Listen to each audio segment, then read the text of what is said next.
reason. Right. So changed it to like Atheism's Problems or something like that. Oh, interesting. Okay, that's fine. That works. It All says right. which platform? Facebook didn't like it, or what platform didn't like that? I don't know because I stream to a bunch of different platforms, and so using Streamlabs, I just clicked the go live button, and then it sent me an error. It said one of the title contains banned words or something like that, and so it didn't tell me which one. It just said one of them it doesn't like, and so it could be TikTok, Yeah. Oh, I Twitter, see. Twitch, Periscope, Facebook, YouTube, one of those. Well, we've gotten into a very sensitive culture, haven't we? Yeah. Uh, but it's all about the algorithm. You gotta use the magic words and the magic thumbnails to get all the views. Yeah. It's an art. It's really an art, and I don't know that I've mastered the social media art. I have some people helping me, but it's a challenge. For sure. Like I struggle with it all the time, like trying to figure out what to make the algorithm work. Like especially with these short things that they just started Mhm. doing on YouTube. Like Yeah. they started promoting it, and you get like paid extra money if you start doing shorts. They give you extra bonuses or whatever. But one of mine got like mini viraled, got shown on their shorts feed, got like 5,000 views an hour for a few hours. But half of them Wow. got disliked because they were all on the Christian. It showed to the Christian channels, which was hilarious. Oh, that's funny.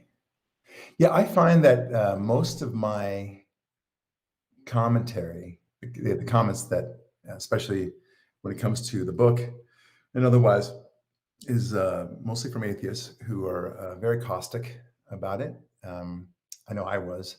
So, but it's interesting.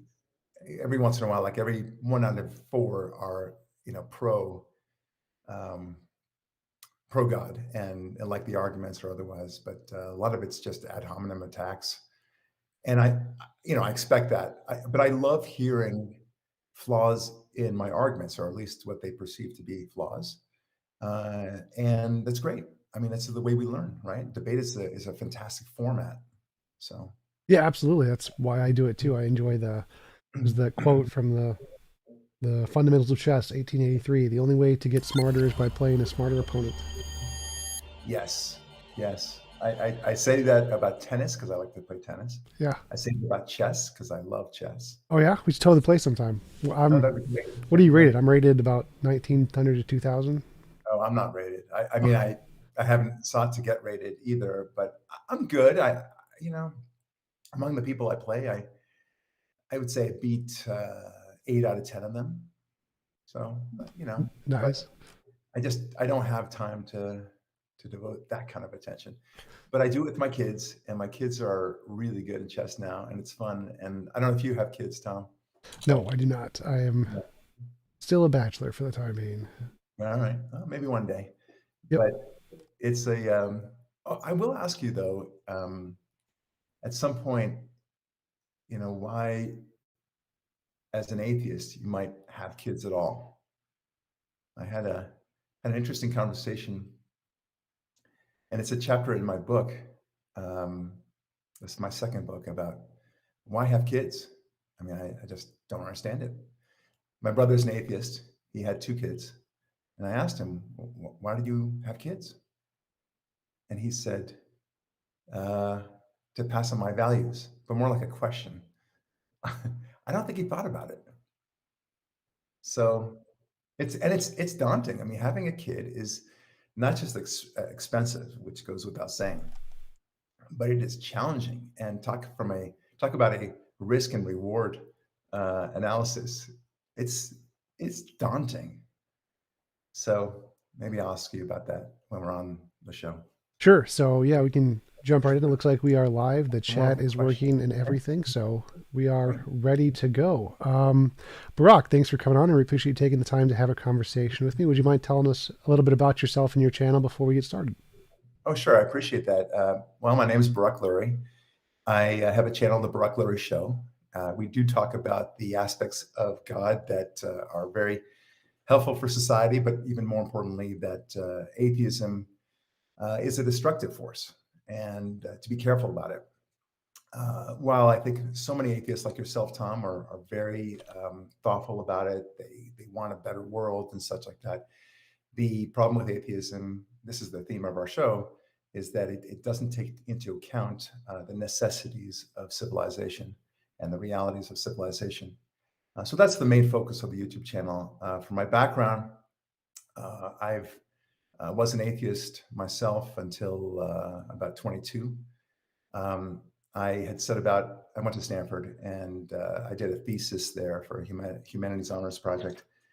And I had noticed that Voltaire and Dostoevsky had both said the same thing, which is that if there were no God, it would be necessary to invent him. So I went about understanding why that was so, and why that line of more people had been killed in the name of God than anything else. And I set out to prove that. I thought, okay, I'll do my thesis on that. And I want to show how destructive God is, and the notion of religion, organized especially, has been so destructive. And in the process, I learned I was wrong. And I completely flipped on the thesis and ultimately realized that it is the lack of religion that has caused far more damage than the presence of religion. Indeed, I would say that I would not want to have anything to do with religion were it to be proven to me that religion has caused more deaths and destruction than the lack of religion. So that's where I came out. Now, I came out from that moment where I discovered that I actually believed in God. Free will was the main reason why I came to God.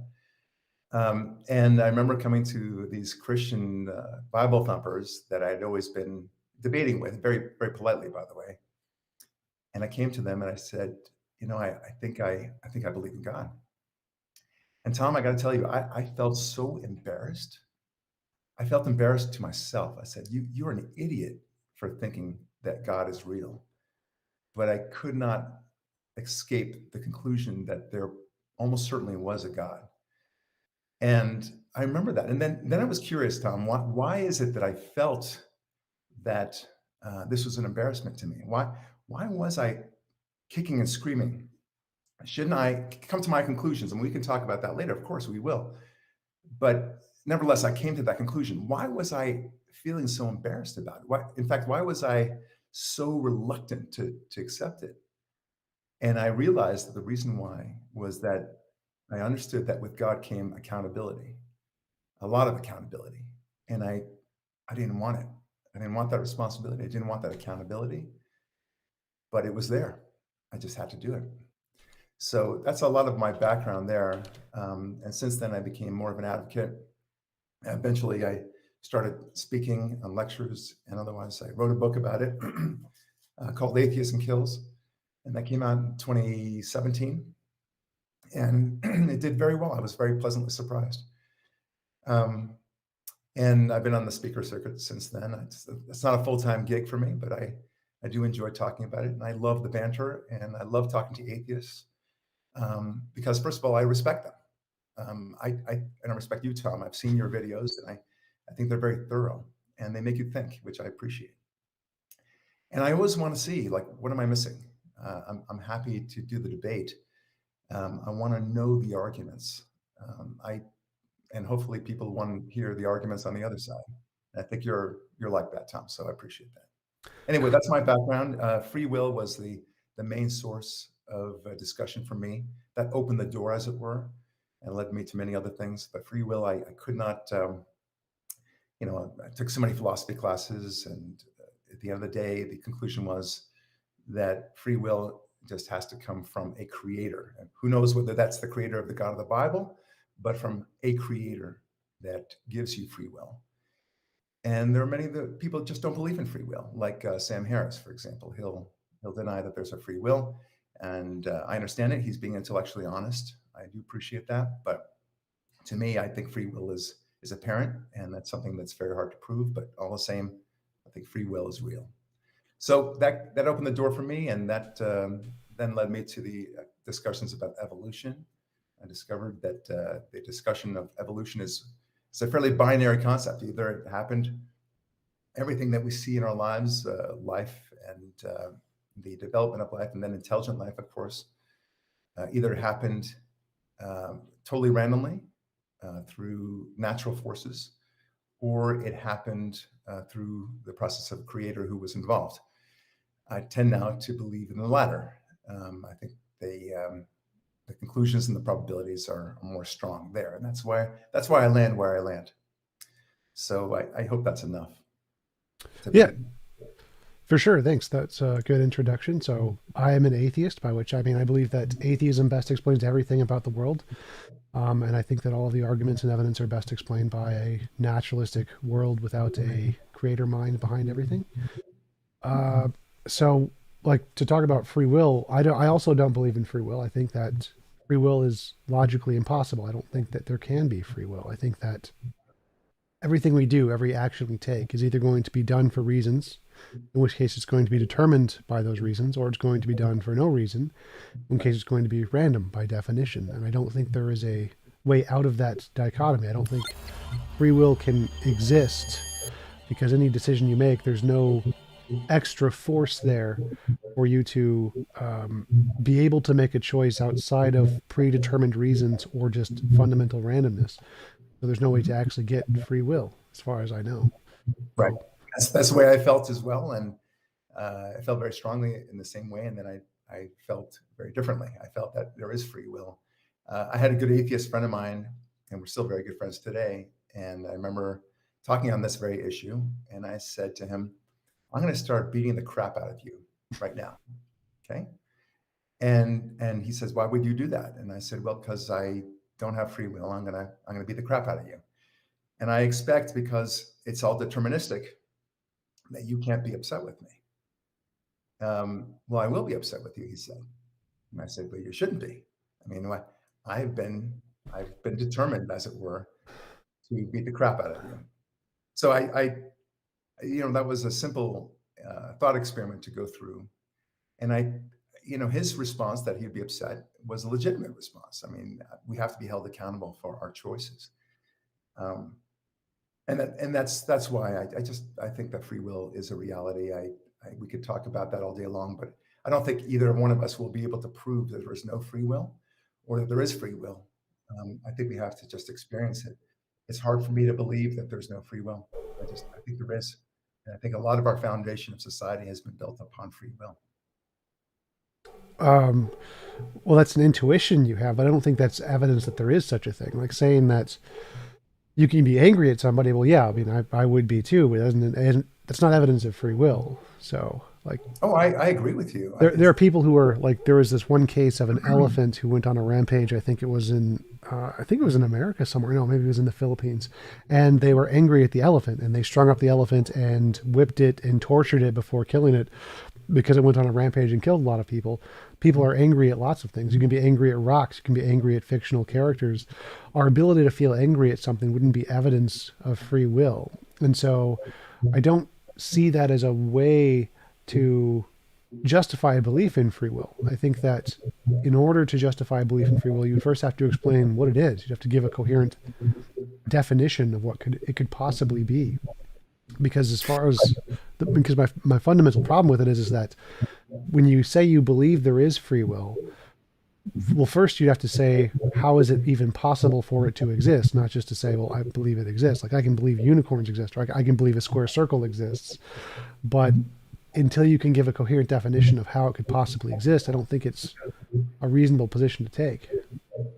Well, we have to disagree on this. I think that free will is very abundantly clear, just like the fact that love is clear, the fact that beauty is clear, the fact that we appreciate music in the way we do. These are things that you can't necessarily define in the same way. I mean, I think they're equally undefinable, but they exist. So I demur to your notion that we have to have a definition of it.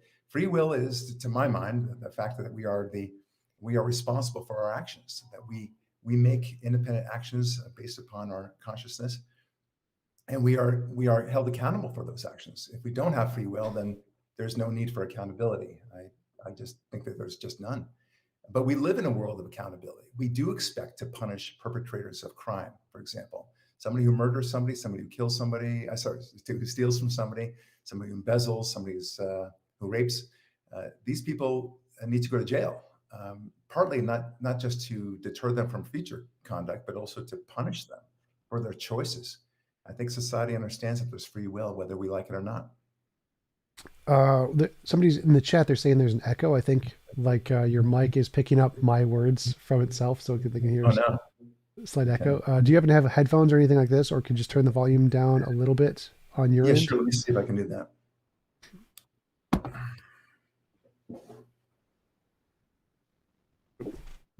All right, let's try that. All right, I'll test it and speak and see if we can hear myself in the background. I'll just say Okay. Well, now I can't hear you too well, so I'm going to get a little louder here. All right, let's try that. All right, testing, 1, 2, 3, 4, testing, 1, 2, 3, 4. Can you still hear me?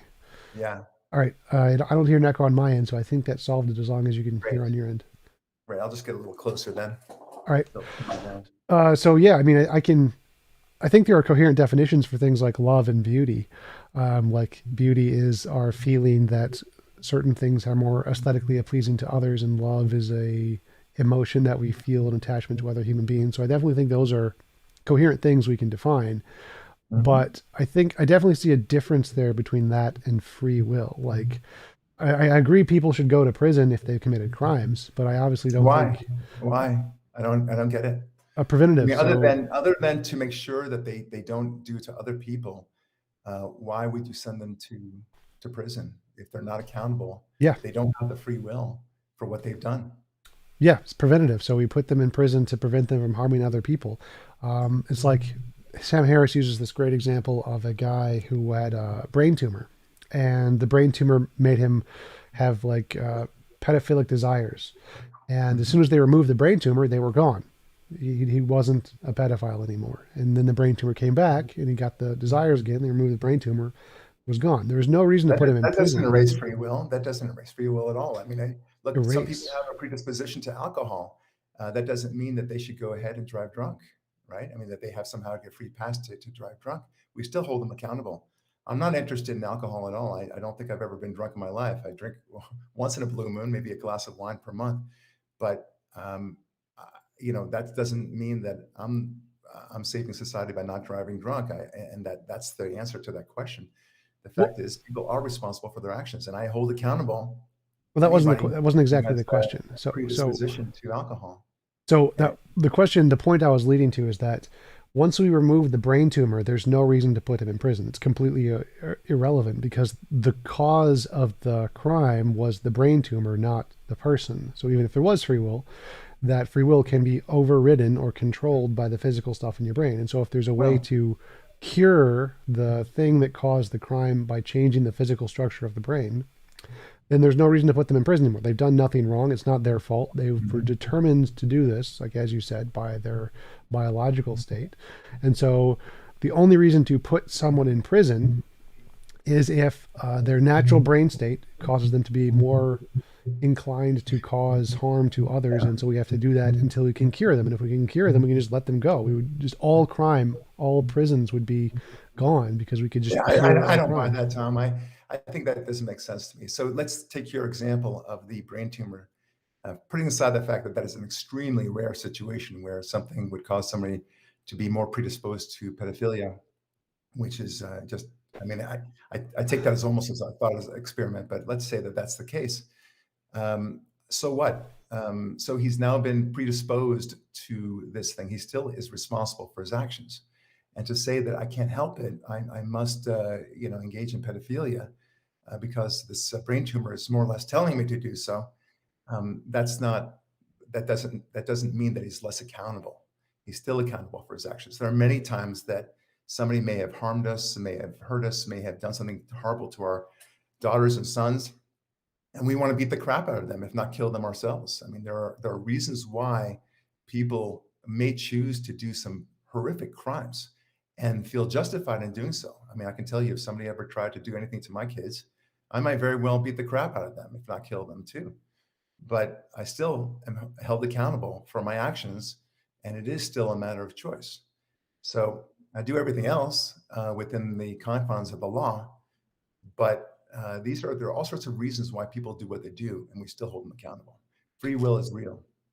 Well, Well, I mean, you keep saying that, but if we can show that the reason that they made the choice or didn't make the choice was because a part of their brain was damaged, like Phineas Gage, the famous railroad worker who had Yeah, a yeah, iron spike shot through his head, right, it went through a part of his brain that's controlled impulse control. So he lost the ability to stop himself from making decisions. He would do them. He had no choice. He was unable to make the right, choice to stop. And so, if right. we can show that you don't have a choice, that this is literally just the biology in your brain, then you aren't responsible. And once we can cure that, it seems morally wrong to put you in prison. Like, obviously, this was the fault of something in your brain. If we can cure you of that and you'll no longer do it, then we shouldn't put you in prison because you weren't at I'm all fault. for curing people who have that sort of situation, of course, but I do think you're arguing at the margin here. And the fact that somebody might have had impact upon his ability to make any choices at all, okay, yeah, then I guess you can argue he has no free will if he has no ability to make any choices. But that is truly an argument at the margin. And we're speaking about the 99.99% of people who do have the ability to make choices. And Well, for why do them, you think that's the margin? Because this is all brains. This is how all brains work. I agree that all brains work with the ability to make choices. I mean, if that's what you're saying, then we totally agree. But you're talking about the Phineas character who had a horrific accident that literally pierced through his ability to make choices. And that's the way you describe it, at least. And I recall that from psychology class. But the fact is that he didn't have any ability to make choices. So you might as well say that somebody couldn't drive because he didn't have his legs anymore. Okay, yeah, but that's doesn't help the discussion. The point is that most people do have legs, and they can drive, and they need to get from point A to point B. So I don't buy it. I just don't. I think free will experientially and the way we actually live our lives and what we expect of other people is that they are responsible for their actions. And because of that, I accept the notion of free will. And I think it's quite real. Well, the reason I brought up those cases was because the consensus in neurology and every cognitive science is that Mhm. your actions are determined by the physical structure of your brain, all brains, every brain, everywhere, all choices. And so, obviously, some people have desires and they don't act upon those desires because that part of their brain works just fine and they can override those desires, which is not Right. choice. It's just a determined feature of their brain. And some people don't. And so they do succumb to those desires because it's a determined feature of their brain, or they're starving to death or something. And so other parts of their brain override those restrictions. And so it seems like every brain is designed in the exact same way physically. And so the limitations of what a person is able to choose or not able to choose is determined by the physical structure of their brain. And so if we could control that and change the physical structure of the brain so they no longer act on those impulses. And we could Right. just cure every prisoner of this so they all have the ability to stop. You, Then there would be no prison anymore. There's no reason to put them in prison because this was not their fault from the free will standpoint. It was just right. a You biological do feature. you understand that first of all that the notion that you can kind of fix this either medically or some sort of altering of the brain one way or the other. This is an argument that was used in eugenics and was highly disfavored ultimately in the 1970s. And you could use that argument. You could say, look, everyone's got this issue. But I'll tell you, Tom, you and I, so sorry about my cough here.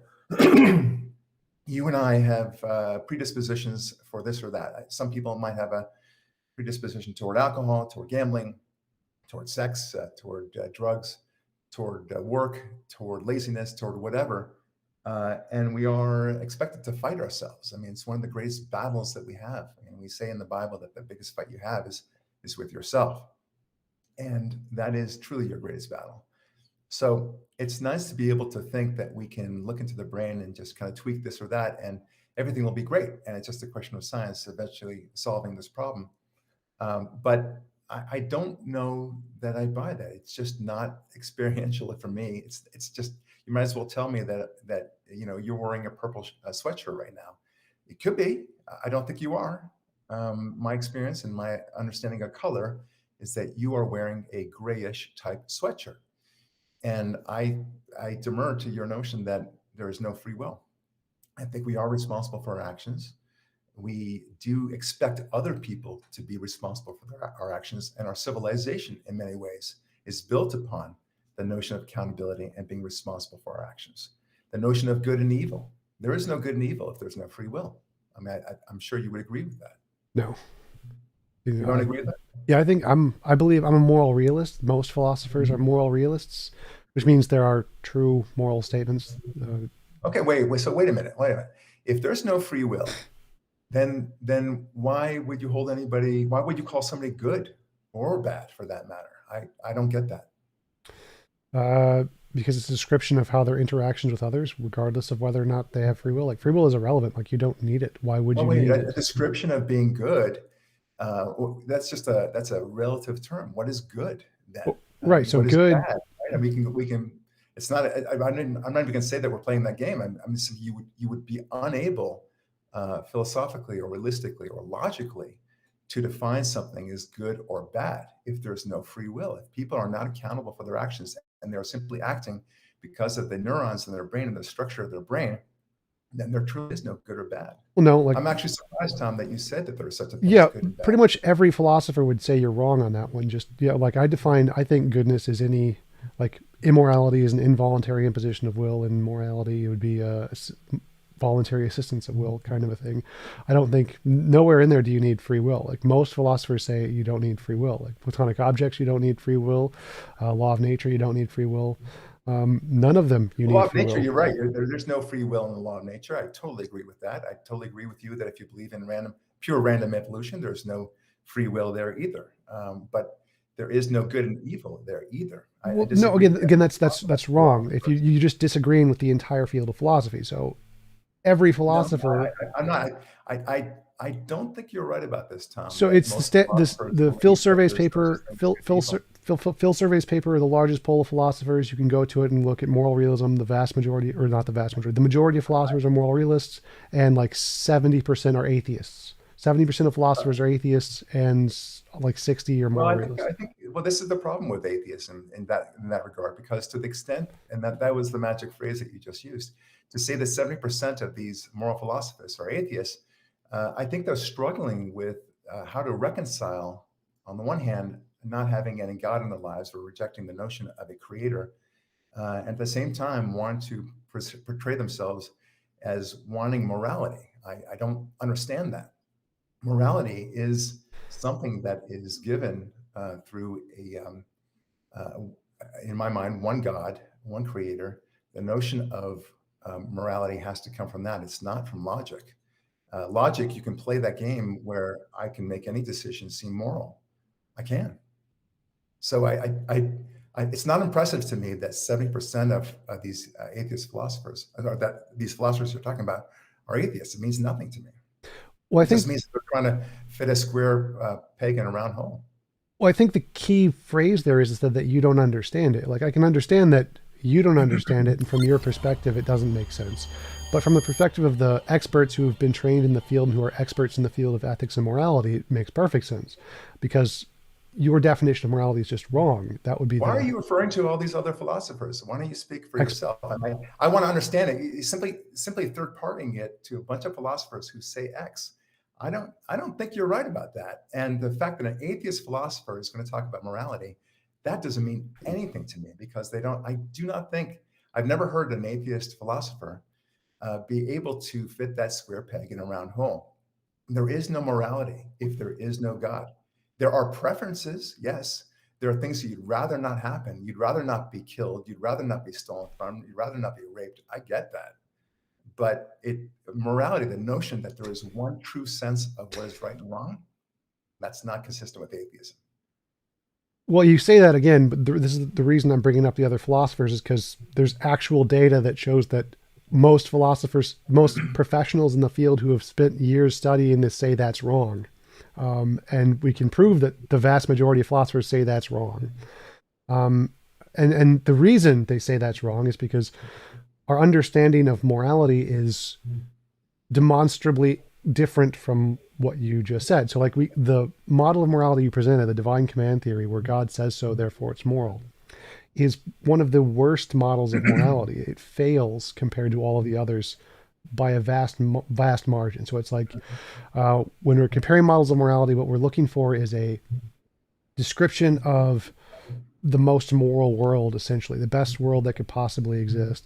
And when you base morality in a god, it becomes arbitrary. It's only good because God said so. If God changed his mind, would it still be good? Yes. And so now there is no such thing as a moral action. There's no such thing as this action is the moral action. It's this action is just what God happens to say at this point in time, and he may change his mind in the future. So morality becomes arbitrary.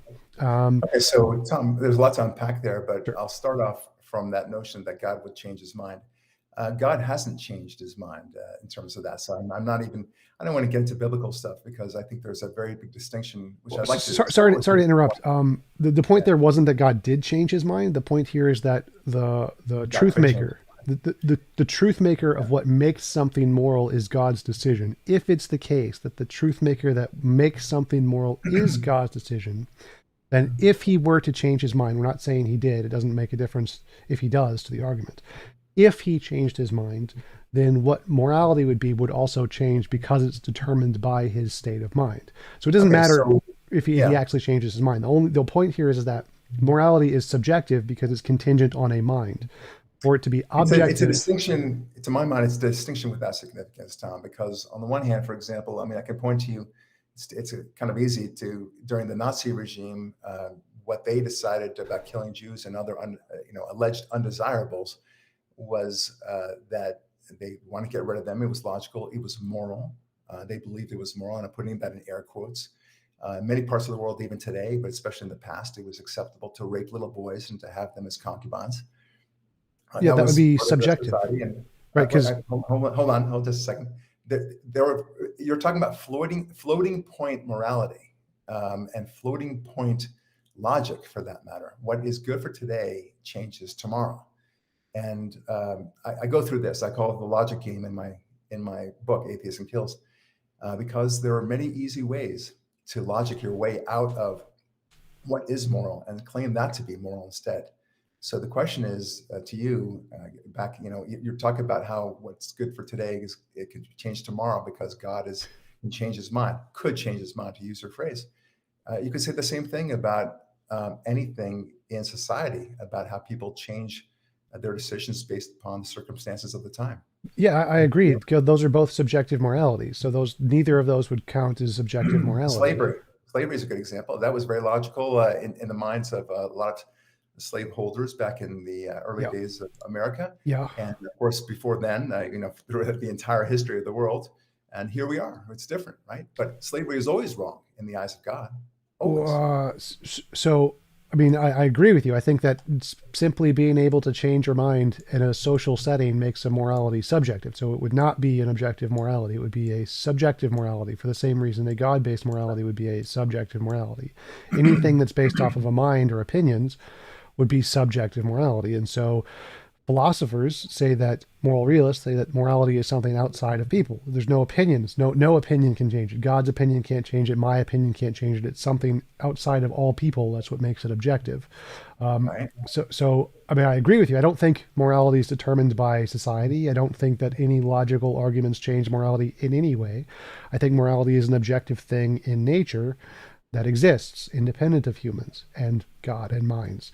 So Well, I mean, you talk about in nature, and I appreciate what you're saying, Tom. But I mean, going back to nature, using your very word, nature has a very different set of morality, doesn't it? I mean, if you no. can kill or be killed in nature, and that's okay. The lion who kills the master lion, or the alpha lion, as it were, is not going to be jailed for doing so. On the contrary, he's going to be lauded and he's going to be respected as the new alpha lion, right? Same thing with stealing food in the natural world. What does that Evil. have to do with morality? Like it What's that? seems like you're saying that anything that occurs in nature is nature's morality, and that is not the case. No, I didn't say that. I Well, said yeah, that there's it seems like so. You're bringing okay. up examples in nature that are immoral. I count these as immoral actions, and you're saying that this is nature's morality, which no, the fact No, that no. I guess I misspoke. If that's the case, because I certainly didn't intend that. I don't think there is morality in nature. I think you were right the first time when you said that there is no good or evil in nature, or at least one of us said it. I don't think there's good or evil in nature. I don't think there's morality in nature, along the animal kingdom at least. You don't expect a tree to be responsible for falling on another tree and so on. We do have a completely different set of rules. Forgive me. Completely different set of rules when it comes to the way humans interact with each other. It's totally different than the animal kingdom. We don't expect people to rape. We don't expect people to steal. We don't expect people to lie, for that matter, and to murder. There are a lot of things that and then beyond that natural state, we also have all sorts of other regulatory requirements and insider trading issues and so forth, right? That they're beyond the natural law. We make a tremendous amount of laws that all turn on this notion of morality. So in my view, there is good and evil in nature. I think that when we're trying to describe what the best of all possible worlds would be, the most moral world, it would have a world with no rape, including animal rape, no killing, including animal killing. We would solve all of those things too. Like if we're trying to make a perfectly moral world, we would kind of like Star Trek, where you could like generate meats and not have to kill things. We'd give all the animals the meat they need to survive without ever having them kill one another. And that would be a Well, you morally sound you superior sound like world. Revelations, where the lamb will lie down with the lion and so forth. I mean, that we know that that's never going to happen. We know that in nature, the things you were just talking about, that there won't be any rape in nature.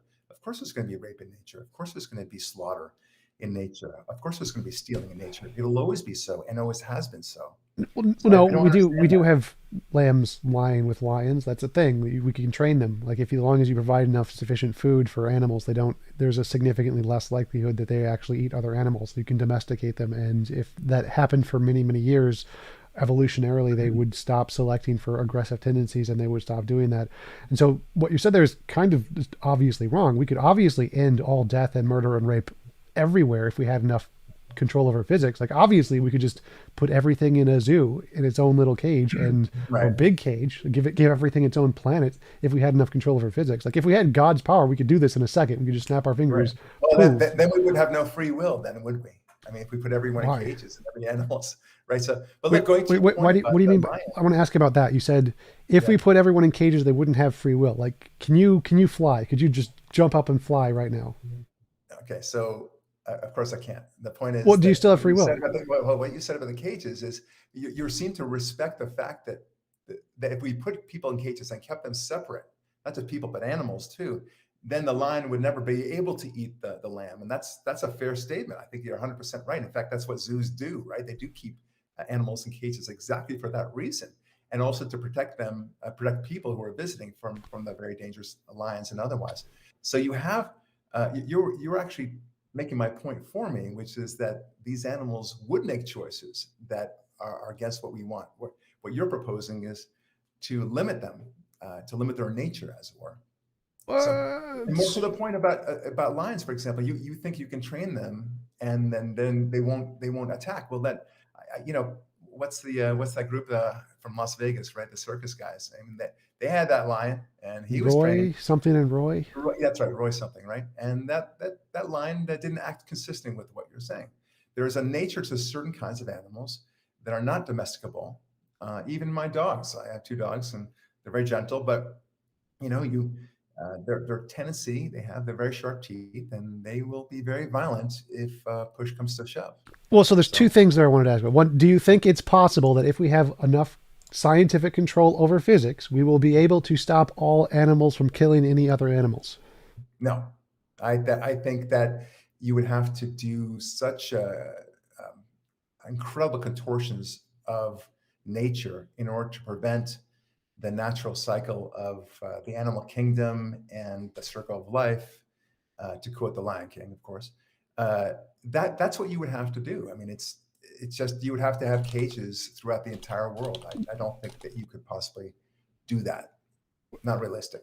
You don't you don't think that if we had enough control over physics, like could colonize multiple planets, could build things like Star Trek, we could also do this. Like it's logically possible we could do this, right? Uh, Logically possible. Yeah. I suppose. Look, as we say in law, anything is possible, right? I mean, it's possible that what's her name, Nicole Simpson, and that waiter that she was with, that they accidentally fell on the knives and had their heads sliced off. But not likely, but it's possible, right? So you're Sure. talking, you're proposing a proposition that, maybe you're getting to a certain point. I don't understand it, but nevertheless, you're proposing a proposition that we could control the physical world in such a way that, with different planets and everything and colonizing them. Okay, anything's possible. Well, this doesn't seem to be like something that's implausible. This seems like necessarily, if technology continues to increase in the way it's increasing, like in 1,000 years, we will have necessarily the ability to do this. Like, obviously. I think that's a question of your faith in technology and science. It's interesting what people think science will do in the future and what it actually does ultimately are very different things. I've noticed that. You've noticed that. So I don't know. I just don't see a world where 100 years from now, 1,000 years from now, 10,000 years from now, we'll have that ability to control in such a way that will alter the very nature of nature, whether in the animal kingdom or in humankind. I don't see it. Well, I mean, that's another interesting topic. Like we can already put computer chips into brains and control Yeah. feelings and things, and we could just if we had enough technology, we could literally do this for And so every it goes animal. to the issue. Yeah, look, I agree with you, and I think we'll see a lot of this biotech technology where there will be chips involved, and humans will have part of their brains or otherwise functioned by technology. Okay, yeah, I agree with that. Well, On yeah, sort of my only point, point but here is that it seems like it's pretty easy to imagine a world where we could stop all murder by doing that, by creating cages, by building force fields, by doing all kinds of things. There's lots of different technological ways that we humans will have in the future that we already have the basis for today that we could do this ourselves. I mean, it was just very strange for okay. me because you said it would be impossible to do this. Like this seems like very Well, very I mean, possible. it's wildly improbable and wildly implausible. But look, I agree with you. I mean, technically speaking, we could do that. But do we want to live in that kind of world? Because ultimately, if we're going to change our very nature, what do we lose in the process if we don't have? If I mean, this is from Alex and A Clockwork Orange, right? I mean, part of the issue of that is that they took away his free will. That's what that movie's all about. And his natural predisposition was to go wilding, as it were. Um, but yeah, they were doing exactly what you're proposing, Tom. They were, putting up the toothpicks in his eyes and otherwise nauseating him whenever they played Beethoven's Fifth music, and that was the way that they were going to control him. Is that the way we want to live? I propose to you that we don't want to. Right. That brings me back to my other point is that we can do all of this and still have this free will thing that you're talking about. Like we could still have a world with no murder, no rape, and still have free will. Because, well, that was what my question was before. Can you fly? Can you go outside and fly right now? Like, obviously not. But do Right. you still have free will? Of course I do. So you can have limitations that don't stop you from having free will. So we could just add, Limitations and choices are two very different things. I mean, right, I would like to be an NBA basketball player, but it ain't going to happen. right, So, I mean, I mean that's pretty sensible, right? I mean, yes. I think it makes a lot of sense. But Tom, Well, I was what, going somewhere with this. So okay, you can add an extra limitation that you can't kill people. So just like you can't fly, you can't kill people, and you still have free will. So you still have all the desires, you still have all the motivations. But if you physically are unable to do so, the world is now a better place. But you still have free will. So we could do the same thing. That was my cages example. We could put everyone in their own little cage, essentially, right. and stop all murder, and everyone would still have free will. This is a very extreme example. We wouldn't need to put everyone in cages, but we could make it physically impossible for one person to kill or force another person to do anything they don't consent to, just like they can't fly. So it's like add a law of physics essentially that you can't force people to do things they don't consent to.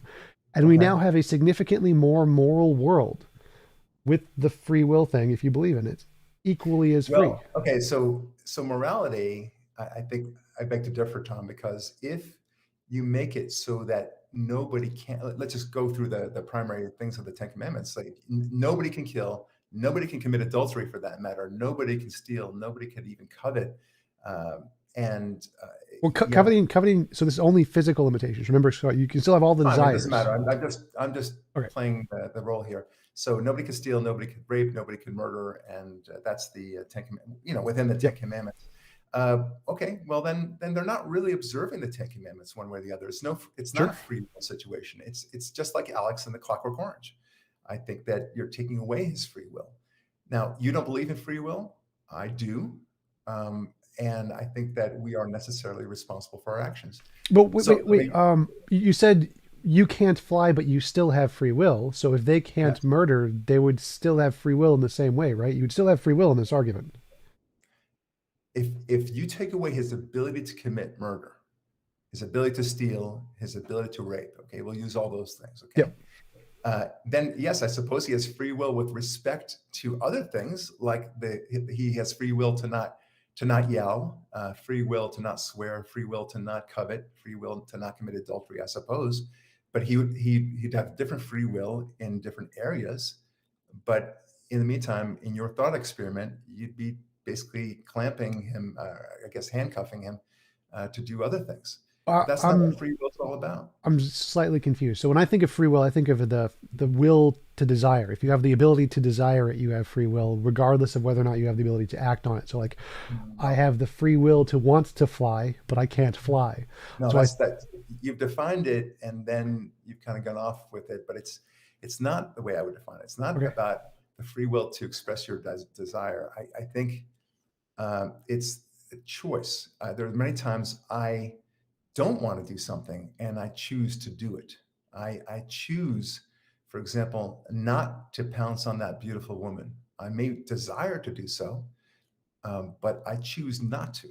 So that's different, right? I mean, that runs counter exactly to what you said. Sort of, maybe. So like, yeah, from my understanding of the definition of free will, normally it's the desire. So like, if you look at a woman with lust in your eyes, you have sinned in the eyes of God, whatever, I forget the quote is.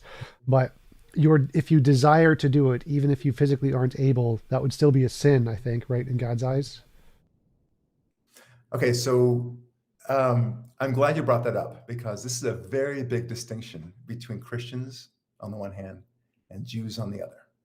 Something that I've discovered only about 7 years ago. So the Jewish answer to that, and I'm a Jew, the Jewish answer to that is you are free in your mind.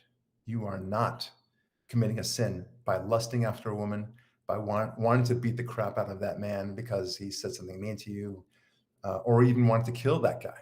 There's no sin involved in that. In the Christian mindset, the answer is yes, you are sinning by thinking of it. And depending on which branch of Christianity you're talking about, it is as sinful as the actual act itself. I never understood that, Tom, myself. I think that there's a huge difference between wanting to have that woman and be lustful about her and actually raping her. I think there's a huge difference. Not the least of which is that she doesn't even know necessarily that you're lusting after her, and she doesn't have the impact of being a victim. But that's neither here nor there. Oh yeah, So, thanks for the that's clarification. good So yeah, clarification. I I presumed hope the that wrong answers definition of free as will. well. So okay. What's that? I was under the impression you were using the other definition of free will. So thank you for the clarification. Okay, you bet. So yeah, I would say that if we can stop the physical actions, I think that is a more moral world. And so if having free will entails your ability to actually do these things, to impose on others without their consent, I would say that that is objectively a more immoral universe, and that anyone who created such a universe would necessarily be immoral. Like for if a god chose to create this universe rather than the one that I'm describing, where it's impossible to force someone to do something they don't consent to, then that Mhm. god would be evil. He would be necessarily an immoral being. And so the only moral option would be the one I've described, where in the world it's physically impossible to force anyone to do anything they do not consent to doing. That is the only objectively moral option for any. I don't think there's any morality with what you just said. I think you're just imposing physicality upon and confining limitations upon people so that they don't do these undesirable acts. Morality is not. I don't think that's the proper word here to create a more moral world. You want to create a world where there is no such crime, no such horrific behavior. I get that, Would you but not then call that a more moral world? So there's no, less immoral you're just actions. no. Morality and free will go hand in hand. I do not see how you can separate the two. You are not to be applauded simply for uh, not doing something that you can't do in the first place. Okay, So if I can't if I don't explode and become a nuclear explosion right now, this second. I'm not going to be applauded for that. I mean, there's no choice involved in that because I'm not a nuclear facility that can explode. So I can be applauded for not doing certain things that I otherwise might be inclined to do. So we applaud people for restraining themselves, for example, from horrific acts. We applaud people for throwing themselves into the breach of danger as well. We expect people to exercise their free will and hopefully in the right direction. That is what morality is. so if we have one universe like the one we live in with lots of murder and rape and all that stuff, and then one universe with everything else without all of the murder and rape stuff, so it has less immoral actions, do you think it would be inaccurate to call it more moral if it has less immoral actions? Say the last part again, because I want to make sure that I'm not stepping into a double negative here. So go ahead. Yeah, so it would be it's reasonable to say a universe without murder and rape, with everything else being equal, is more moral because it has less immoral actions or No, less. no, I see what you're saying, and I disagree. I do. It's not fair to say that. A more moral world is one that understands what it can do and yet restrains itself in the process. So you might as well say that the planet Venus, which has no life on it, is a more moral world than Earth because there are only rocks and such, and there is no murder, no rape, no kill, no stealing in on Venus. So therefore, it's a more moral world. No, I think you're wrong. Well, I More said, moral is based upon just a second, if I yeah, could. More moral is based upon what people can do and their ability to achieve great things and such, and how they restrain themselves. That's a moral world, but it's a non sequitur to say to live in another universe. I say don't even go there. Just go to a different planet like Jupiter or Venus or Mars, where there is no life and there is no theft, rape, or stealing. So well, that's why I said all else being equal. So it means you can't go. It has to have everything else Earth has without just this one thing. So without murder, without rape, those are the only things you can change. And so this is where I think that the fundamental different disagreement between the philosophical definition of morality and the theist definition of morality that you're using is that it seems the philosophical definition of morality more corresponds to what most people mean by morality because we're talking about making the world a better place, whereas you seem to be talking about something completely different. You just seem to be talking about the ability for people to choose to make the world a worse place. And so there seems to be like if we and yet choose compare the better path. That's what makes the or world. the word because you're including they can choose the better path or they can choose the worst path. Mhm. That's And right. when we compare these two worlds, like the world I've described, where you can do everything you in this world except force other people to do things they don't consent to, and a world that you're giving the option to, where you can choose to make it worse or choose to make it better, Mhm. the vast majority of people would say, "Oh, this world where you can't force people to do things they don't consent to is a better world." Now, by better, what they usually mean is more moral. It's a more moral world than the other world. And so this is why I think that the philosophical definition tends to lean in the direction of the non-theistic definition, because by morality, what we want is a better world, not just more people having the option to harm others or not. That doesn't Right. seem to be, that I, doesn't I, I seem to get I be, get what you're saying. I get what you're saying, and I appreciate that. I really do, Tom. But I think what you may not realize is that the atheist approach to morality, I think they co-opted or usurped the word morality for its own and created a whole new definition for it. I don't think it's moral. I don't think that there's morality in atheism intellectually. well, There could you should be explain that no. more? What do you mean by, Yeah. Okay. Hang on. There should be no morality in atheism.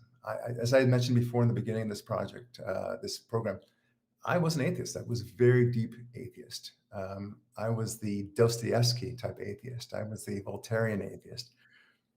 And I wanted to see what does atheism lead to? And to me, what matters, and because you're talking about morality, what would be a better world? I think we have plenty of history to show us atheism in play. And atheism in play is not a very pretty picture. So I don't, we're fantasizing about these worlds that don't exist, these universes that don't exist, and we have to be dealing with the facts as we've inherited them. Just like in a court case, I'm a lawyer, as I told you, I litigate. We don't invent new facts and say, well, what if this would happen? What if there was, what if O.J. Simpson, had a time transporter machine and was able to go to Florida at the time and then come back, and that's the reason why he wasn't there? Well, no, the facts don't suggest that. So you're talking about very highfalutin ideas of morality that I think have been usurped by the atheist cause. I don't think there is such a thing in atheism intellectually. I think from an intellectually honest point of view, you cannot meaningfully argue that there is morality in atheism. In atheism, there only is what is. There is only what the planet has provided, and that's it. There is no reason for us to be good. There's no reason for us to improve our lives. There's no reason for us to seek a better future 1,000 years from now. I don't see it. Before this program, I asked you whether you had any kids, and God willing, you will have kids one day. I think they're a great joy. But putting you aside for a second, I've asked atheists before who have had children. I said, why do you have children? Why did you have this child? And more often than not, I would say 3 out of 5 times, sometimes they get confused. They ask, I don't know. They answer, I don't know. I just thought it was something I should do. And that to me is a very powerful statement, because they very often don't know why they have kids. They have a very little sense of the future. Look, when I was an atheist, and I know many of our atheist viewers here feel that we are but dirt, and then we will go back to being dirt. And I think that's an intellectually honest answer. There should be no future. There should be no need for civilization. There should be. Why do you care about what happens to the planet 100 years from now, 1,000 years from now? What do you care about where your past has been?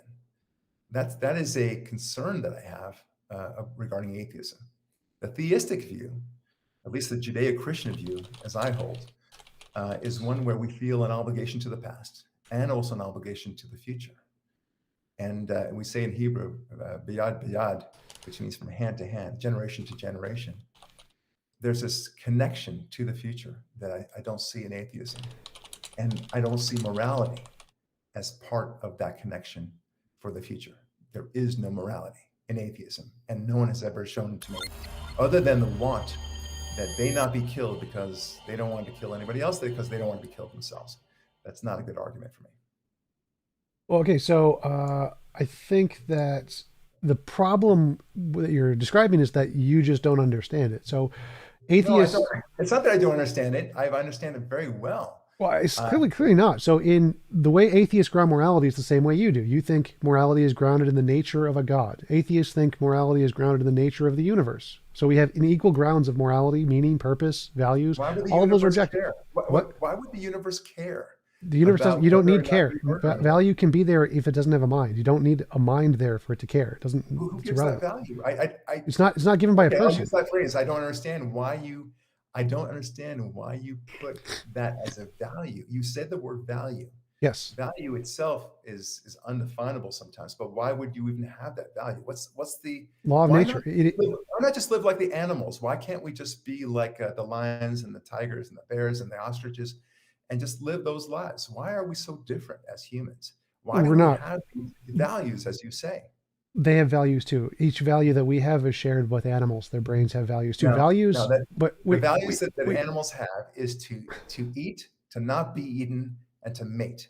That's it. That's demonstrably false. So we've proven in evolution and biology that animals have the same emotional values: love, compassion, caring, trust, don't steal, fairness, equality. They have the same values as we do, just to a lesser degree. But it's a different topic. So I mean, that's been proven. Right, I mean, that's fair. I can just give you the studies where they test capuchin monkeys and elephants and animals for fairness and stealing and all those kinds of values and love and compassion, trust. This has been demonstrated, but different topic. So value is inherent. So value can be like a law of nature, like gravity, electromagnetism. It doesn't have a choice. There's no feelings in it. You don't need it. Gravity's not a value, but okay. No. Value could be a law of nature like gravity. So a Okay. thing, a field that permeates the universe, just like you think value is some quality of God's nature, we can think that value is some quality of nature's nature. So one example would be Platonic objects. There is a moral Platonic object in moral Platonism. There's Mhm. lots of different ways to ground morality without a God very easily. And that's to answer your question about having kids. I think there is objective meaning, value, purpose, morality with no God. And most philosophers do. It's not really hard to imagine. If these things are possible with a God, then necessarily they're possible without a God, because you're just taking the God, remove the consciousness, and everything that's left over can still be there. So just like you think that there's this God thing, just imagine the God thing with all of its properties, remove the one consciousness property, and you get everything else. It's not terribly hard to get morality out of that. But there were a few things you mentioned I wanted to touch upon. You said atheists are hijacking morality, something along those lines. Certainly, Morality yeah. morality predates all religions. Religions are actually hijacking morality from our animalistic evolutionary instincts. That was the studies I mentioned earlier. We know evolution predates all religion, religious ideas. Um, Secondly, the atheist country, like I assume you're mentioning like Hitler and Stalin when you're talking about atheism is Yeah. bad. Well, if we compare that to today's atheists, most atheistic countries today are the least criminal groups, the least violent groups, the most Like North Korea, like no, China. no, like Sweden, Norway, Denmark, Iceland, They're Japan. not atheist They countries. are. They're They're, not. they're we Not. look at the They have, they have polls. they have fewer and fewer people who believe that is correct, just like in America. But Yes. that does not make them atheist countries, and they are not run as atheist countries. There's a very big difference. I Okay, know this so quite well. so the Well, majority of I have people. to demur on that one point because Hitler, Stalin, Pol Pot, all the North Korean dictators, Mao, and so forth, all those bad boys, every one of them were atheist, and everyone ran their governments as atheistic enterprises, and they sought to destroy God. There's a very big difference between that and a country that has fewer and fewer people that are believers, like Switzerland or Sweden, like you say. That's very different. Yeah, there's definitely a difference there. The difference being that atheism isn't a policy. Atheism is just the lack of belief. So if atheism actually was harmful, then you would expect in a country with the vast majority of people not believing in a God, that would lead to something harmful. The governments, all of those governments you mentioned are secular governments. They're not run with any religious ideals involved at all. They just don't care about those. The majority of the people are atheists. They don't believe in a God. They don't like it doesn't matter whether or not they're trying to force God out in the dictatorship sense. Saying that those dictators are representative of atheism is like saying the Crusades is representative of Christianity. Or Yeah. so Yeah. so So comparing one sec, let me finish. So yeah. it's Go ahead. comparing some atheist dictators and saying that that's representative of atheism is poisoning the well. So we know that's a fallacious argument because we can compare if it was true that the atheist as an ideology or whatever was harmful, then you would expect countries with majority atheists today to have the same problems, which is we see the opposite. We see them to be the least violent, the Yeah. least harmful. And so by your No, own you're wrong like that. The one facts do sec, not bear that one out. sec. Let me finish. Yeah. So All right. by your own standards of comparing harm and destruction, if we look at the most harmful countries throughout time, they've always been religious countries, African religious Christian countries, Chinese countries in the past, Islamic countries.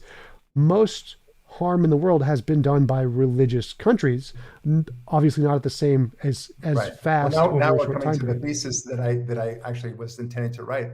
I want to say exactly what you just said, and I found that I was wrong 100%. It was completely flipped. I have the facts on that. Read my book about it. Okay. I call it my first chapter. In fact, is called "Murder by Numbers," and I disprove what you just said very easily. The next point that you said is Well, about go back. I See, said, you just proved that very easily. So, can you? What is the number of deaths caused by Christian countries or religious countries through all time compared to atheist countries through all time? Which one's okay, higher? so if you were to do through all time, you Yeah. have approximately 8 million of Christian countries that you could, very generously, very liberally argue that was on account of Christianity itself. And that's stretching it, by the way. It's really, even the Crusades, for example, they didn't kill along the way, and most of it was a defensive war, if anything.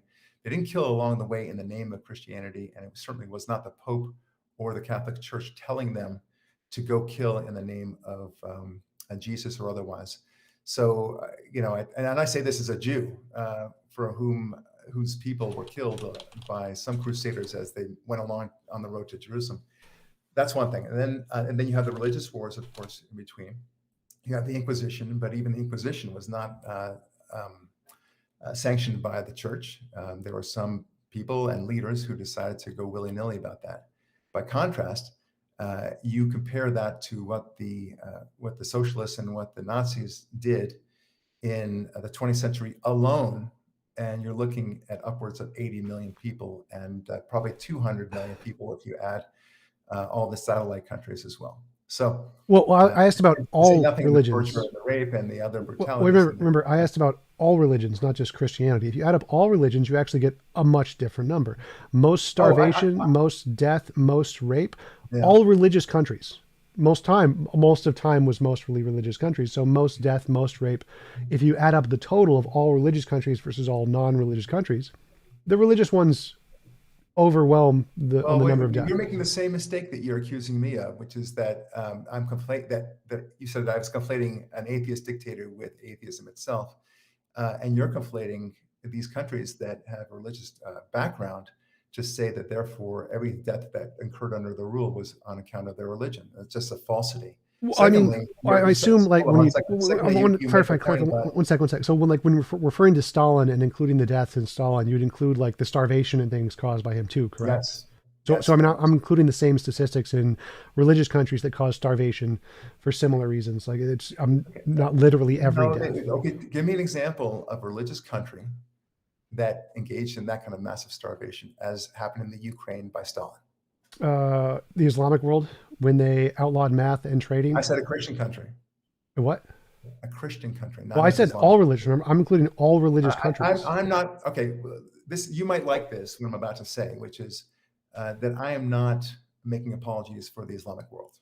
All right, that the God of Islam is very different than the God of the Judeo-Christian world, and I don't pretend to understand the God of Islam. I don't pretend to defend Islam one way or the other. I certainly do not agree with it whatsoever when it comes to the Islamic terrorism or the beheadings and all the horrific stuff that we see even in present day. So I'm sure we're on the same page on that one. But as far as the Judeo-Christian world, there's nothing that beats atheism. The atheism as a policy.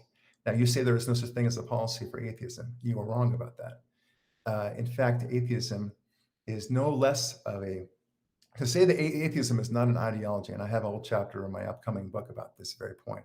To say that atheism is not an ideology is like saying not wearing seatbelts is not an ideology, or not believing in vaccines, or not believing in raising your children well, or otherwise. They will have negative consequences if you were to believe in this non-belief, so to speak. Okay. Well, that's an interesting point, because if that was the case, then we would expect that the countries with majority of people who believe that would have increased rates of crime, but they don't. But I wanted to mention your point there. No, you're wrong about that. You're wrong about that. Look, you conflate the population on the one hand with the governments. These are very different things. So, for example, many people in Russia were very Christian, but they were taken over by an atheist communist regime, and you couldn't possibly say, well, therefore, Christianity created the horrific gulags and the mass murders that we saw in Ukraine and otherwise. Right, that was socialism, communism. Yeah, but fascism is more or less the same. It's just a slightly different tweak. But that was atheistic as well. No, so those are political ideologies. They have nothing to do with atheism. But this atheism was the core. No, you're wrong. Atheism, I know this stuff really well, Tom. Atheism was the core value, to use that word. The core value, the core tenet of fascism in particular, Hitler in particular. He hated Christianity. He called it a feeble mindset. He actually preferred Islam. He wanted to destroy the Ten Commandments. That's why he wanted to go for the Jews first. He wasn't trying to kill the Jews. He was trying to kill the Ten Commandments. He wanted to destroy the notion of God. He Okay, felt it but was that's not a value in sacrilegious. atheism. So that has nothing to do with atheism. That has to do with Hitler. That's Hitler's personal I agree. vendetta. I agree with you, and I want to make this very clear for your atheist viewers because they often conflate what I'm saying. When I say atheism as a concept is destructive, I'm not saying that individual atheists are murderers or killers or rapists. I perceive you to be a good man, Tom. I'm sure you are a good man. But the belief that you hold is one that is not something that you would actually want to implement. How about that? It's in the same way that I've heard a good friend of mine says, he's a communist. Well, okay, fine. You can be a communist, but and you can be a good person. It doesn't mean that what he believes is not destructive. It is very destructive. We keep saying it's destructive. Like when I think about implementing the values of atheism, I think about just basic politics, like just do politics like the American government does politics, separation between Right. church and state. There's no values we're imparting here to anyone. The values are exactly the things that are believed in the majority of mostly non-religious countries. So it seems there's a conflation between what you're saying is the values of atheism are harmful, yet when you look at the atheists who hold these values, they are the least harmful. Then you compare it to like some kind of cherry-picked political ideologies which are harmful. Like, I'm not a socialist. I don't think socialism or Right. communism or fascism are good ideas. They cause harm in disproportionate amounts in every country, regardless of whether or not you're religious. But trying to conflate that with atheism seems obviously flawed because we know these political ideologies don't work, regardless of whether or not you're religious. And so it has nothing to do with atheism. Oh, And I think it has everything to do with atheism. What these political ideologies, fascism, communism, and aggressive socialism, what they did, all of them have in common is the rejection of God. You can forget about it. You don't even have to call it atheism if you don't like it. But Alexander Solzhenitsyn said it very famously. He said, "We have abandoned God. This is why. That is why all this has happened." And he's right. That he was right. no, because most fascist countries are highly religious. I mean, Hitler was very religious. He was a polytheist. No, no, he wasn't. He's a pantheist at best. He spoke about it in a kind of an elliptical way. He was an atheist, my friend. I'm sorry. Nope, I know this really well. he definitely I know wasn't. this. That's like he spent a significant amount of his time. I can show you quote and verse, and Okay, it's all in my book okay. as So well. why was he searching for all the different gods' tools? I mean, I don't mean to joke with you, but you don't. It's obviously not a Raiders of the Lost Ark situation, right? Where he was supposedly looking for God's tools. He wasn't. I mean, that's just a fictional story. No, it's He not. wasn't doing it in reality. No, he wasn't. He really was. The reason why he was going back to pantheism and even talking about it, generally speaking, he didn't actually want pantheism. What he was doing is he's harking back to it historically for the purpose of saying that we were a better Germany back then, right? That pantheism, during pantheism we were stronger, and when Christianity arrived on the scene, we became weaker. That's what it was. Nothing more, nothing less. He wanted to get rid of Christianity and wanted to get rid of Judaism. He wanted to get rid, more importantly, the Ten Commandments. That's a fact. No, it had nothing to do with Ten Commandments. It had to do with the Jews. He didn't like the Jews. No, the Jews were the people of the book, and he felt that by killing all the Jews, and he almost succeeded, as you know, he would effectively get rid of the Ten Commandments. That was his crazy mindset. We're talking about a crazy man, right? So it had nothing to do with the Ten Commandments. Like the whole point of Hitler's. It had everything to do with the Ten Commandments. No, it didn't. Everything. No. He said it. He spoke about it repeatedly. Tom, I know this. Well, I mean, you're just wrong on that topic. Like the whole point of Hitler's bigotry against the Jews was economic, because the damage he thought they caused to the society. It wasn't the Ten Commandments. He didn't care about the commandments. It was the impact they had on society. But it doesn't matter to the point, because the propaganda that he played with the nation was to say and to use that as a tool to sick the German people against the Jews. Yes, you're right about that. He used economics as a basis for it, but he himself didn't believe that. He hated the Jews because of the accountability that they demanded of the world through the Ten Commandments. You can make those faces, Tom, but it's true. Okay, that's definitely false. But again, it doesn't matter to the point here. Right. The point here is that you conflating them with atheism is demonstrably false. It's been proven false by every single historian, the entire consensus in every academic field. Everywhere where atheism has been practiced as a government entity has led to horrific horrors. America. That is atheism is not a governing philosophy in America. Yes, You're it wrong. is. It is literally the Okay. philosophy that the founders of America used, like Thomas Paine, who was an atheist, who wrote the Okay, here's Declaration the of way. Independence. No, you're wrong. Every single founding father said that this great American experiment of ours of democracy will not work unless we all have God in the equation. That is every I single think founding you need father. to read up on your American history, like Thomas I Paine, know American history Andrew quite Seidel's well. book that shows the American history that shows it's not based I on know that. this But stuff, Tom. I clearly know it. not. But it's different. It's Okay. in. So All again, right. you have made a historical mistake that's rejected by every single historian. No, I That haven't. No, yes, you have. keep on saying this. So wait. What So historical mistake have I made?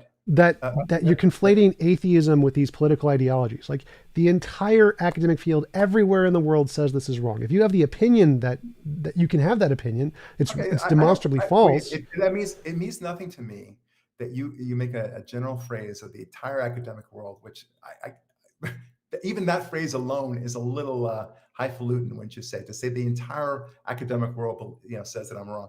I Yep. don't think you can even point to one person who says that I am wrong about this. Atheism has not led to good things. It just there's no way you can say that with a straight face. Well, Let I alone the can actually entire remember. academic world believes it's I great. collect the polls of the experts to understand the consensus to know So what. the experts are your gods then, and you haven't named one, No, and that's a problem. Because if I were to present this in court, Tom, if we were to argue this as a basis in court, and you would tell the judge, well, a bunch of most of academia believes with agrees with me, the court would say so, and I'm saying to you, so I'm talking to you, Tom Jump. You show me where somehow atheism has led to great things. atheism. Well, that's what most societies today are based off of. But again, No, they're in a court not. of They're not law, based on atheism. They let may me have answer the atheistic questions before you interrupt. populations, but So they're not let based me on answer the atheism. questions before you interrupt. So in a court of law, you're allowed to bring expert witnesses. The highest expert is the consensus of experts. That is the highest expert. So bringing in the No, consensus as a no, that's field of wrong. evidence. No, What? it doesn't matter. You would still have to have their arguments laid out and to say why. You have to Yes, demonstrate I your already did.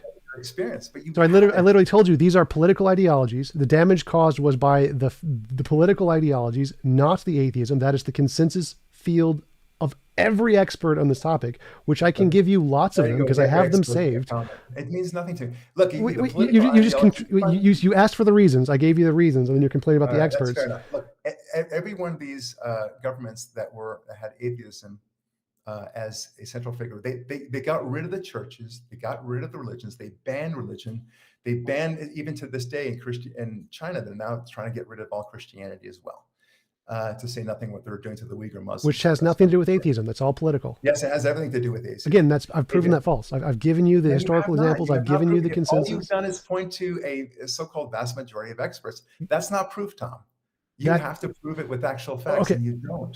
Yes, so those I did that before, where I said, "Oh, look, here are all the countries with majority atheists who don't And do I showed that." you that you were wrong about that. The fact that a population has fewer and fewer religious believing people doesn't mean that it's governed by it.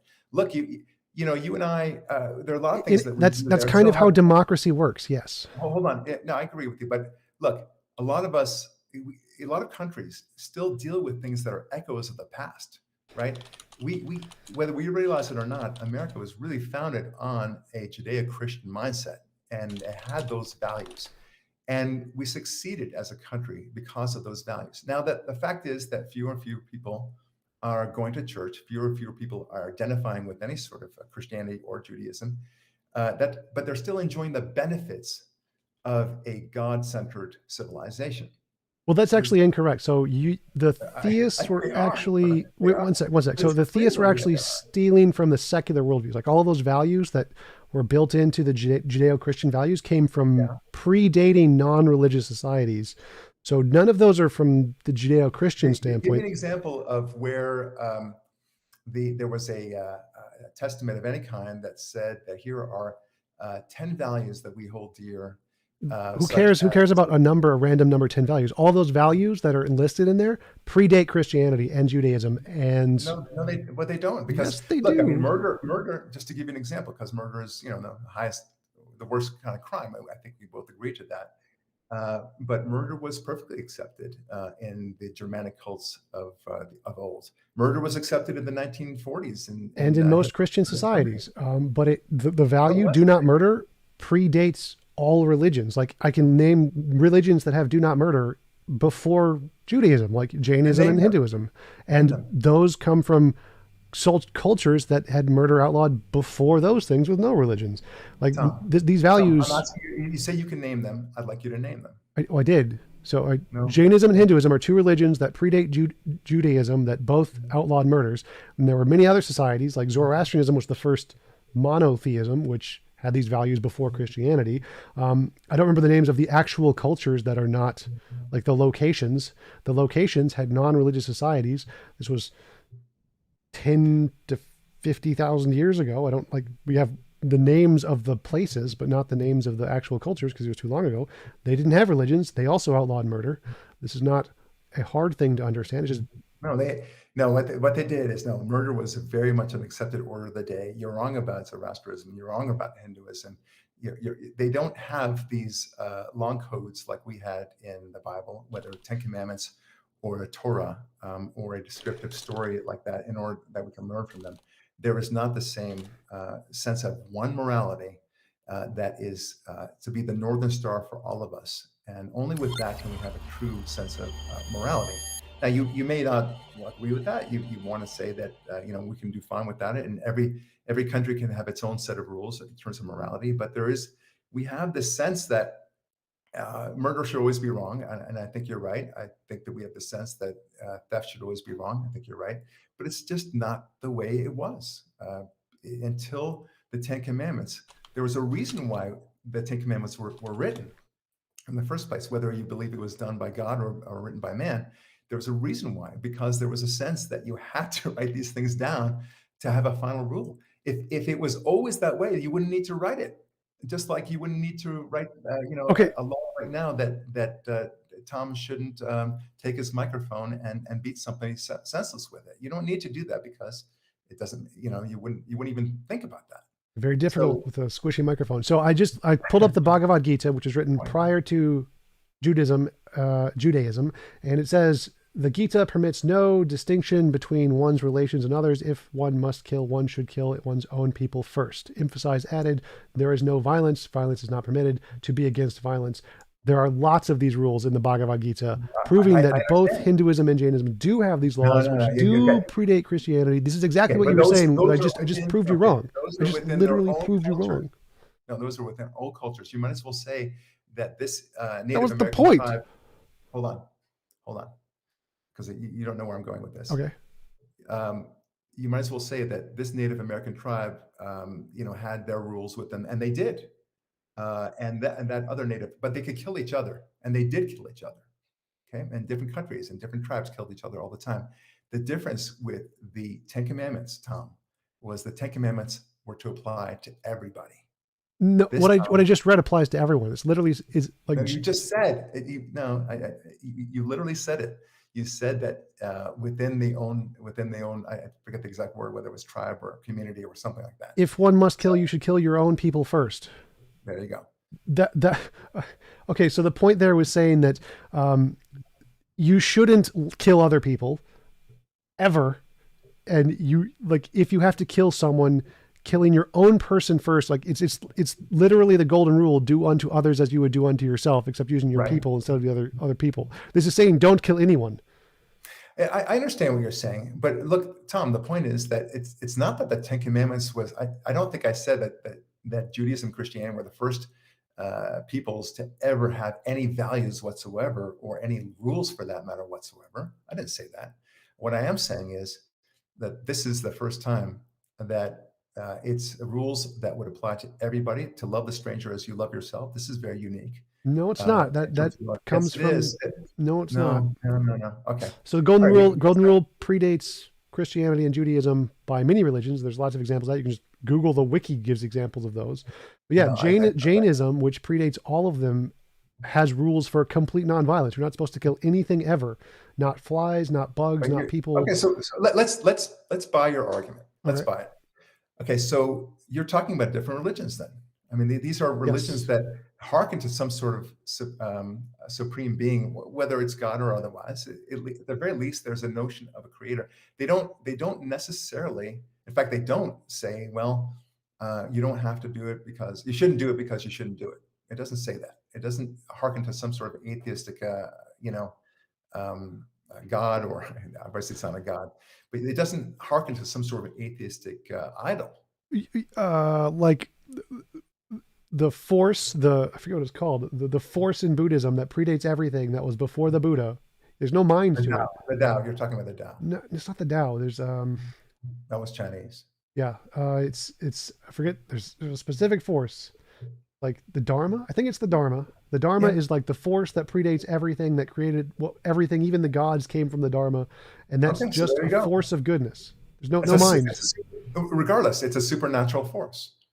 That's what you're talking about. Okay, so everything you've just with said, no mind, so it would be atheistic.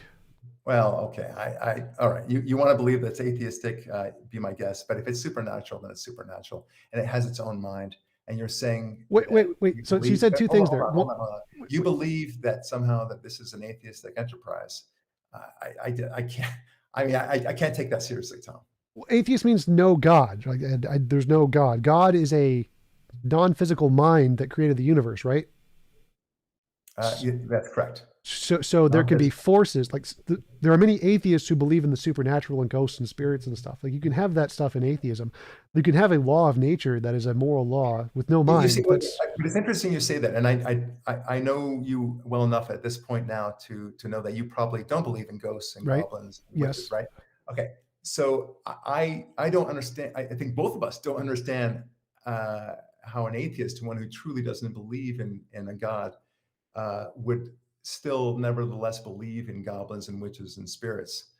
I believe you that they do, Tom, but I don't understand, and I think you don't understand why they would. If you're just replacing one supernatural force for another. So I'm confused. Like atheism just means no God. Like you can still believe in anything else. Like there could be supernatural things without a God just fine. whoa, that's interesting to me because you see, I don't buy that. I think that if you are an atheist and you're a naturalist, as you say that you yourself are, Right. then you should not believe in ghosts and Oh goblins yeah, and absolutely.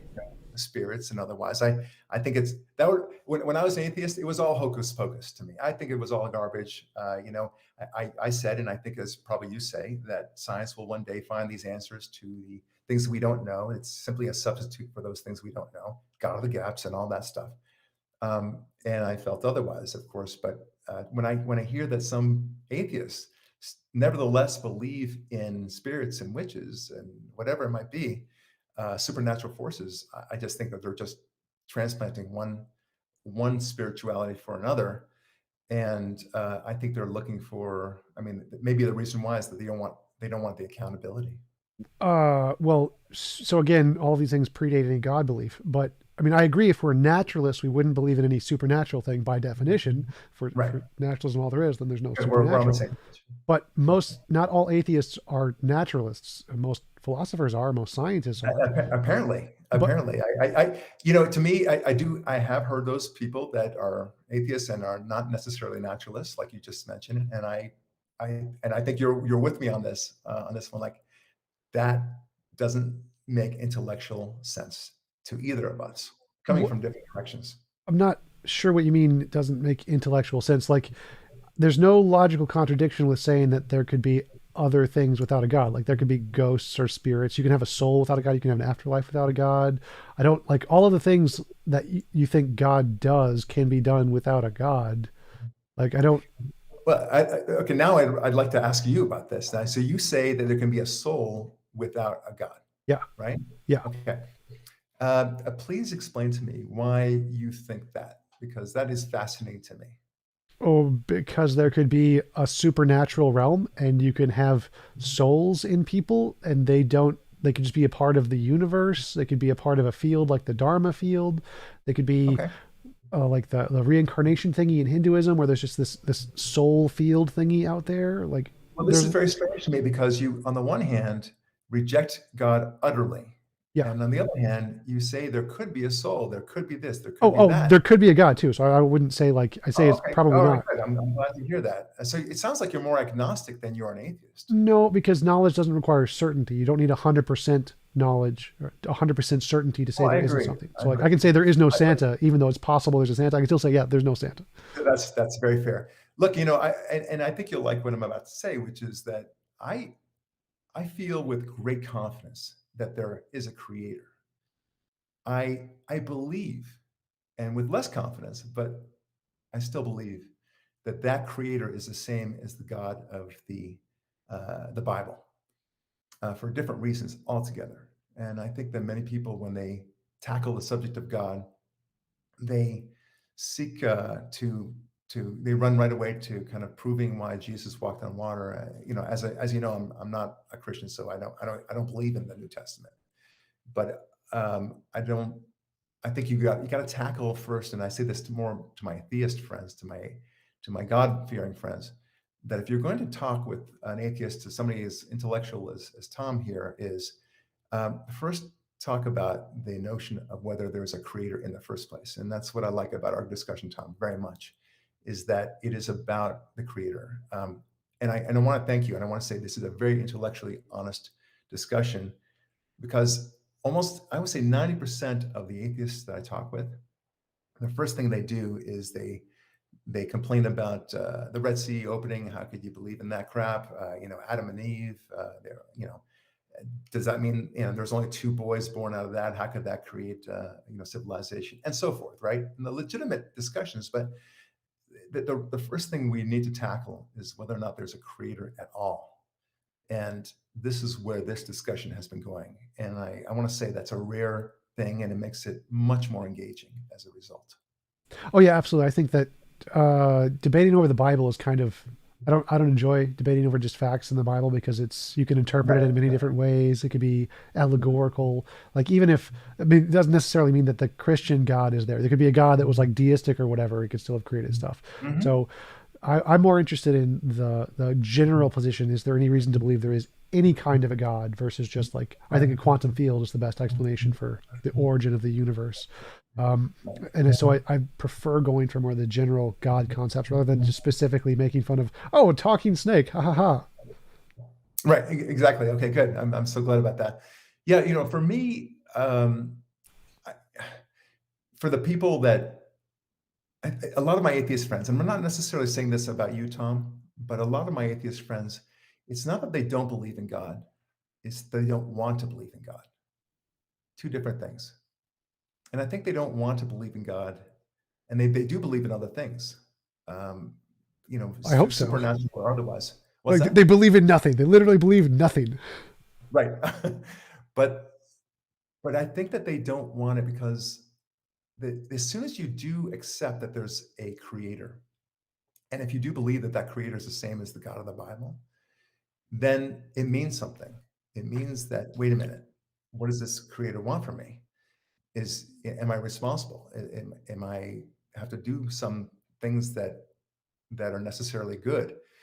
Do I act willy nilly in terms of sex and relationships? Do I act willy nilly regarding my fellow man, or am I responsible for them? And I think this is what I love about the Bible. So I love about the notion of creation. But I think a lot of people don't want to believe in God because of that accountability issue. And that's what I've kind of determined as I've talked to many atheists about this. Not you, Tom. I think you're a very different animal, and I say that as a compliment. Um, but many atheist friends, they're very dismissive. As soon as I talk about, if I want to bring up the subject of evolution versus a creation, not the creationism, I'm talking about a creator of the universe. um, they don't want to talk anymore. They'll just stop talking, and I'll try to present to them probabilities. You know about all this stuff, Tom. I'll talk to them about the likelihood of and the fine tuning arguments that have been made, the fact that the Cambrian explosion and otherwise. But I can't even get there. Can't even start talking about it as I could with you, because they'll just shoot it down. And when they shoot it down, that means to me that they don't want the possibility of entertaining it. because once they entertain it, it might mean that they have to be accountable in various realms of life.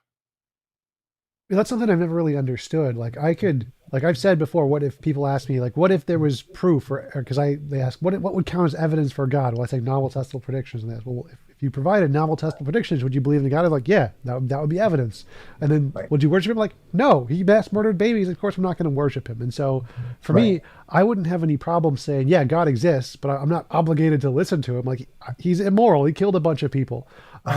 So for me, it's always been Right. confusing that the argument religious people make that, oh, you don't want to believe because you're going to be obligated to obey him. Like, no, I could grant he exists and still not obey him. I still think he's evil and immoral. Oh yeah, no, I think that's an intellectually honest position to take. I really do. I think you're wrong about that he's murdered all these people and stuff like that. If you're talking about the Canaanites, I mean, I talk about that at length in my recent book as well. I need to start with like the global flood thing.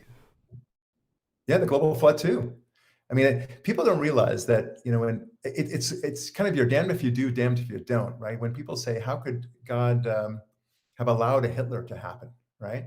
Because God didn't, at least somebody's arguing that God actually made the concentration camps and actually put the 6 million plus other people into the ovens. They're saying, how could God let Hitler happen? But if God smote all the Nazis and just killed them all, right? We'd have no problem today with God having done that. But 1,000 years from now, if the biblical verse were to say, and then God smote all these people called the Nazis, we wouldn't we would say, oh my gosh, this is terrible what God has done. He's killed all these people. I mean, what did they do? So the Canaanites were pretty savage people, and so was life on earth before the flood. It was a pretty horrific, at least if you were to believe the stories as told by the Bible. It was pretty horrific, and these people were engaging in child sacrifice and many other kinds of sacrifice, and just the beheadings and everything else. Um, it's ISIS on steroids, let's put it that way. And it was going on for 400 years. And had God not done anything, we would say correctly, how could God have let these monsters continue to live on the planet? So you're damned if you do, damned if you don't. Well, I would disagree there. I'd say even if he killed all the Nazis, I'd still say that would be immoral for a God. So like, Ah.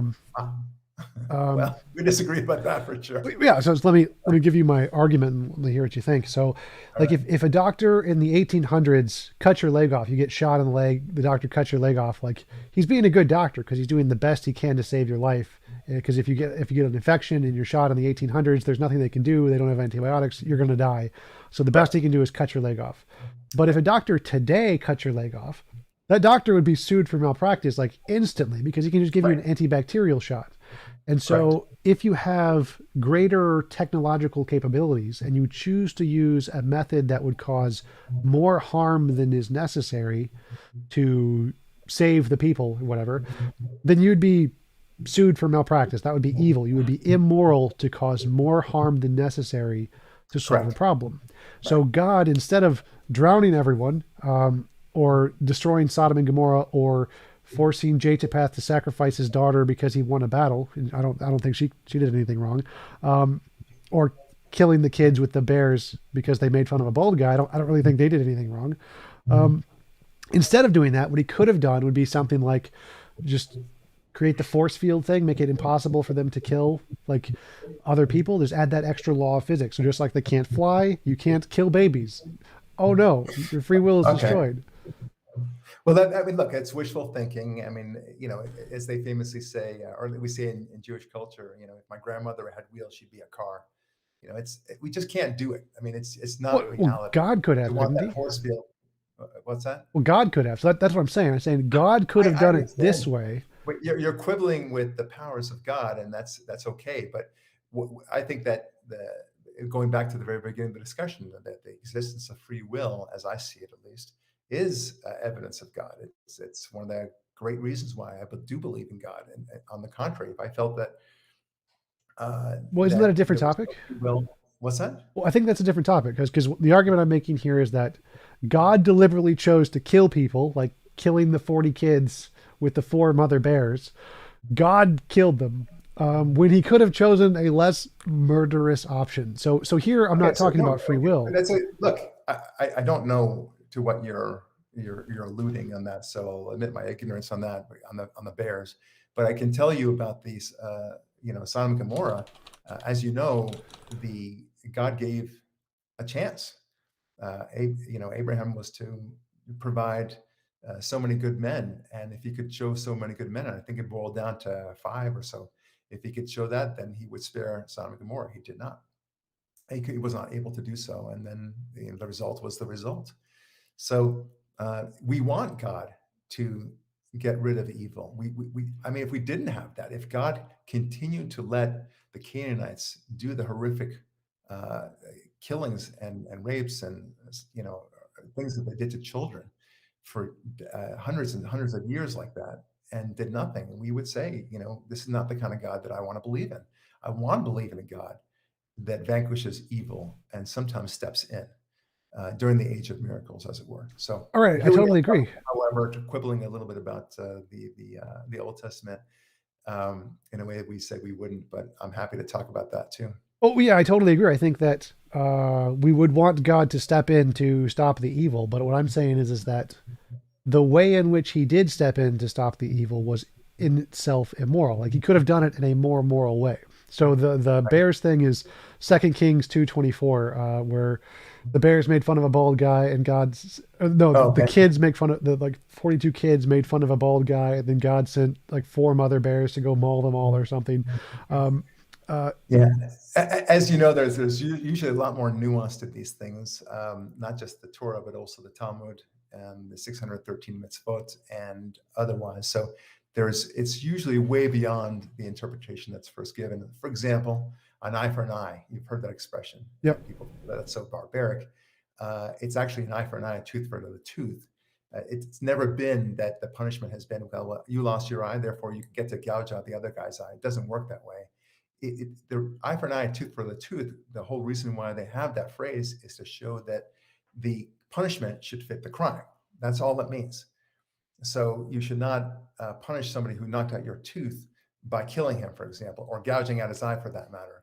That's what it's about. And it doesn't satisfy you. It doesn't compensate you, by the way, when you gouge somebody else's eye out. What does compensate you is money or some sort of flock, herd or something like that. Look, can I? I'm going to have to go, but I do want to leave with a very fun story and one that I think both of us can resonate to because I really have enjoyed debating with you, and it's really an honor to be on the show. Sure. Yeah. Thanks. Thanks. I appreciate you coming on. It was a great You conversation so bet. far. So there's and maybe you heard this cute joke, but there's a story of a man he's at a parking area. It's very dark at night, and there's only one lamppost, and uh, and he's looking for something. And another man sees him, and he says, "Oh, are you looking for something?" And he says, "Yeah, I'm looking for my car keys. I left it near my car." And the second man says, "Well, wait a minute. I don't see any car here. What's going on? Where's your car?" And he says, "Oh, it's about 2 blocks away." And the second man says, "Well, shouldn't you be looking for your car keys near the car?" And he goes, "Yeah, but this is where the light is." Okay. So, it's in many ways, both you and I are wondering, which one of us is the one looking only where we think the light is, right? So maybe it's me, maybe it's you. Each of us has this ability to kind of use logic and reason and such, but we have to start sometimes think about um, to go beyond where the light appears to be, where the obvious answers are. Sometimes we got to push ourselves and do the hard work to go somewhere else. And Tom, I think you genuinely think that you're doing that, and I genuinely think that I'm doing that. But I will say it's been a real pleasure, and one of the better debates I've had with an atheist in many years. Yeah, absolutely. Again, appreciate you taking the time to come on and have a conversation. It was a lot of fun. Would you like to tell people where they can find you and about your YouTube channel before you head out? Oh, sure, that'd be great. Yeah, you can find me on the Barak Lurie YouTube channel. That's probably the easiest way to go. Isn't it like the Barak Lurie show? Isn't that's the like name? Yes, it is the Barak Lurie Show. Exactly right. So just YouTube or search in YouTube Barak Lurie Show, and you'll find it that way. So thanks very much, Tom. I do appreciate that. Absolutely. Have a great day. Talk to you later. All right, thank you. Bye bye. God bless.